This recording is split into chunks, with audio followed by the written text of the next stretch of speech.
Purdy stands alone, plays in a Super Bowl in just his second season.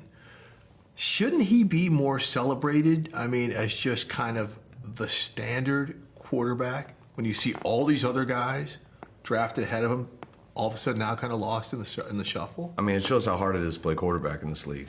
I mean, there's 32 teams, and there's definitely not 32 guys. And even when you do have those the pressure, like, for a guy to do it over and over, week in and week out, and it's such a team game. It's dependent on so many different aspects, but the pressure is always on that guy, and each week. And even when Brock, who's been unbelievable in these 2 years, getting us to the NFC Championship, getting us to the Super Bowl, and when you do that, just the standard changes. So right when people see you're in that club, then they're going to try to see where in that club you are, and it really never stops. You know, there's the pressure that is on those guys. That's why it's one of the most high-paid positions in the league, or definitely the most high-paid position, because they got to earn it, and they do earn it. But Brock's done that these last 2 years. He's been unbelievable. He's done it week in and week out. He's come back from a really tough injury in his first year, had a hell of a year this year. Really hasn't had an off-season yet with us.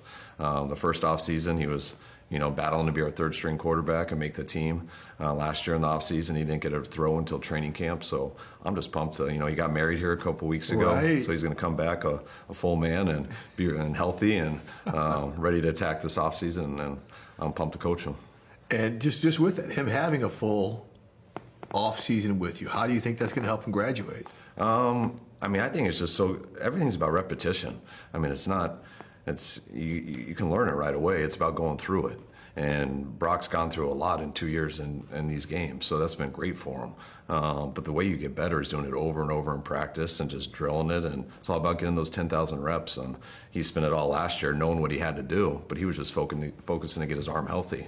Now he can go into this offseason knowing what he has to do, but training his footwork, training his arm, training his mind, just getting in the reps, hopefully in OTAs. You never know how those go, but hopefully we can have a good OTAs, get him that experience. He'll start throwing with the guys here in phase 1 and 2, and you get away for 40 days and you come in, and training camp's right around the corner.